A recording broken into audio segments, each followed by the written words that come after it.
Del apunte lo que se puede destacar es: las leyes de la ciencia deben expresar posibilidades en lugar de certezas. Si el porvenir no está escrito, aparecen entre nosotros diversos caminos posibles. Ahí es donde entra la probabilidad para volver a pensar lo incierto. Después hay ciertas palabras claves, por ejemplo, predecir. Cuando el ingeniero, por ejemplo, construye un pantano, cuenta con una precipitación anual media, a pesar que no tiene el menor barrunto de cuándo ni cuánto va a llover. Eso, de vuelta, es la probabilidad. Ley estadística puede indicarnos la probabilidad por unidad de tiempo de que una partícula abandone el núcleo, pero no puede predeterminar el instante en el que ello ocurrirá. Son todas notas periodísticas, pero que, por ejemplo, están todas aplicadas a las probabilidades. Acá dice: su improbabilidad no compensa la enorme pérdida. O sea, no es cuestión de estimar la utilidad o no utilidad esperada, producto de la probabilidad por la ganancia o la pérdida. Evita los desastres evitables. Quiere decir que si nosotros lo intuimos, se pueden evitar, por ejemplo, una catástrofe, en este caso, aplicando la probabilidad. Y dice: ¿de dónde sacaron ese número? De la galera del ilusionista, por ejemplo. Que hubo una tormenta en una universidad y se perdieron un montón de estudios de laboratorio por no tener luz, y fueron a reclamar y le dijeron que la probabilidad no era tan alta. Pero ¿de dónde sacaron ese número? De la galera del ilusionista. Eso se llama probabilidad subjetiva. Quiere decir que es arbitraria y que no hace a la ciencia. Terminando, resalté, por ejemplo, incertidumbre. Es un estado de ánimo mental. Es el estado de duda entre dos o más alternativas. Y hay que pensar cómo salir de la duda. Hay una sola manera de salir de la duda, y es preguntar, buscar, averiguar, investigar. La incertidumbre deriva de la escasez del conocimiento. El inversor no invierte cuando hay incertidumbre. Por esto las inversiones del capital productivo son casi nulas en países de un futuro político incierto.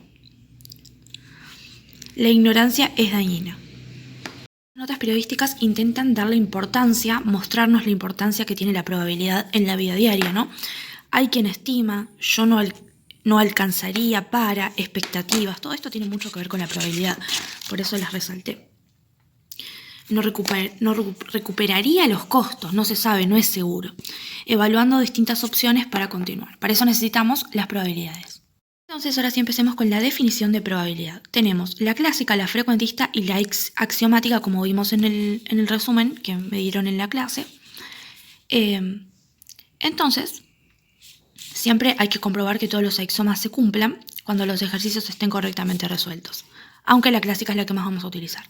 Entonces, la clásica dice que la probabilidad es una medida que se aplica para cuantificar la incertidumbre de un evento o suceso aleatorio. Es la medida de la expectativa de la aparición de un tal suceso.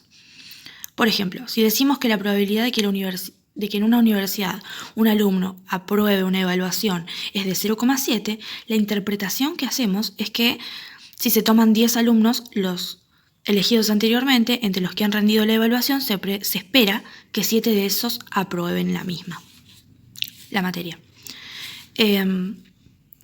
Después acá tenemos las definiciones concretas. El espacio muestral es un conjunto de los posibles resultados elementales de un experimento aleatorio. Un evento o suceso aleatorio es el subconjunto del espacio muestral. Un evento seguro es que se espera que probabilidad del espacio sea igual a 1. Aunque no se puede concluir que este evento es seguro, acuérdense por favor, porque la probabilidad del suceso es un límite y el límite no quiere decir que se encuentre en la función. Un suceso imposible es el conjunto vacío, o sea, que no hay resultados posibles. Lo mismo que la situación anterior, que un suceso tenga asociada la probabilidad 0 no implica que sea imposible. En este ejemplo dicen que pronostican determinada temperatura y sucede otra que no es un fenómeno habitual, pero es algo que podría llegar a pasar. Por ahí había probabilidad 0, pero terminó pasando, ¿no?